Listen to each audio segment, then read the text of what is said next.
سوال دا دی چې الله دا روجه په موږ باندې ولې لازم کړې ده؟ څه وجه ده؟ دا خو زمونږ ایمان او یقین دی چې الله چې څه کار کوي نو په هغې کې څه حکمت نه حکمتونه پکې. د الله نوم دی الحکیم. هر کار کې د الله سبحانه وتعالی حکمتونه پراته دي او ناشنا ناشنا حکمتونه. خو دومره ده چې کله ورته د چا عقل ورسي او د چا عقل ورته ونه رسي. ځکه چې موږ کمزوري یو. الله په سورت الاسراء بني اسرائیل کې دا وایي وما اوتیتم من العلم الا قلیلا، او نه دی درکړی شوی تاسو ته مګر ډېر لږ علم. نو دغه لږ علم کې کله د یو عبادت حکمت سړي ته معلوم نشي. بس بیا دا نه چې ته به بیا هم ګرځي په حکمتونو پسې. بس لوی حکمت وایي دا دی چې الله راته ویلي یو ځای کوم، پیغمبر ویلي یو ځای کوم، بس خبره ختمه شوه. ها که چاته حکمتونه معلوم شي، لکه علما کوششونه کوي د عباداتو حکمتونه بیانوي، ډېره ښه طریقه ده. خو دې نه به خپله یعنې داسې طریقه به نه جوړه که حکمت یې راته معلوم شو یو کومه، او که حکمت معلوم نه شو چې بس بیا به سستي او یا کیدی شي پرېږدي. نه نه، اوس که موږ ته د روجو نیو حکمت ته سره معلوم نه شي، موږ به بیا هم نیسو، ځکه چې د الله به موږ باندې فرض کړې ده. خو بیا هم علماو کوششونه کړي دي او حکمتونه بیان کړي دي. بلکې هر عبادت کې لکه خصوصا سوچو کې د اسلام په دې غټو عباداتو کې وایم، لکه مونځ، روجه، زکات، حج، جهاد. اوس وګوره بعض په دې کې هغه دي چې هغه صرف بدني عبادات دي. صرف بدني کم یو دی؟ جهاد کې خو مال نه لګي، معلوم لګي، صرف بدني مونځ شو. بعض هغه دي چې صرف مالی دی، زکات شو. بعض هغه دي چې بدني او مالی دی، نو هغه حج او جهاد.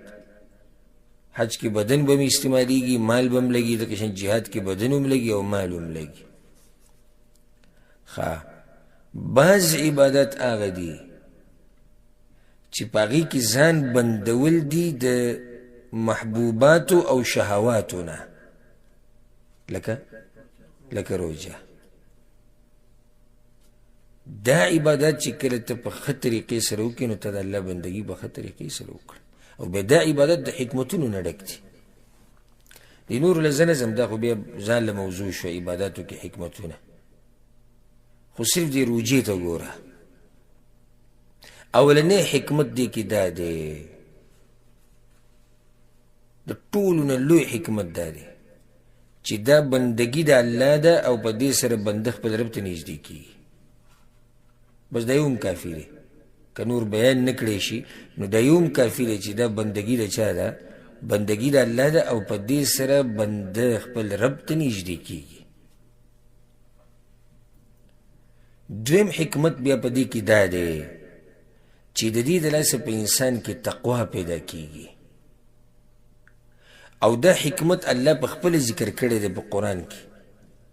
کتب علیکم الصیام کما کتب علی الذین من قبلکم. روجه لازم کړی شوی د په تاسو باندې لکه څنګه چې په پخوانو باندې لازم وه. ولې یا الله؟ منګه تږي کې نه، منګه وږي کې یا الله نه، منګه ستړي کې ځکه د روجې به موږ لازم کړی نه، موږ په تکلیف کې اچوي الله نه. نو بیا د څه دپاره وایي لعلکم تتقون، چې په تاسو کې تقوا پیدا شي. نو دریم حکمت پکې دا دی چې دا زړه خالی شي، خالی د الله سوچ او فکر ته او ذکر ته. هغه په دې طریقې سره چې کله انسان دا خوراک ډیر کړي که نه، نو د دې سره په انسان کې غفلت پیدا کېږي، سستی پکې راځي، عباداتو نه بس بیا شاته شي. نو دا روجه دې دپاره فرض شو چې زمونږ د معده خالی شي لږه.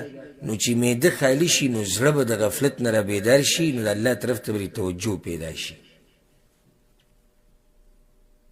څلورم حکمت په دې کې دا دی چې موږ د الله د نعمتونو قدر وپېژنو. څنګه د الله د نعمتونو قدر وپېژنو؟ داسې خلک کوم شتي چې هغوی ته دا خوراک نه میلاوي نو چې د هغوی به څه حال وي. نو ته به بیا د دې نعمت شکر ادا کړي. پته تا ته ولګېده چې د سحر نه د ماښامه پورې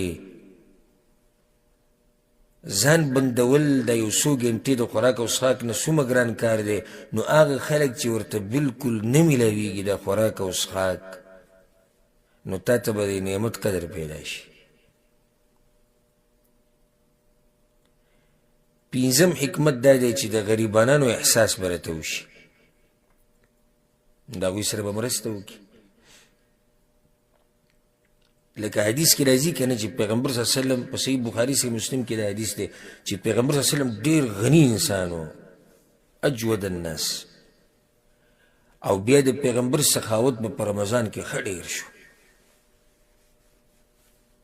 ولې ځکه چې انسان ته په رمضان کې د غریب هغه احساس وشي چې یاره دا موږ یو څو ګنټې ګوره صبر نشو کولی، دغه غریبانو به څه حال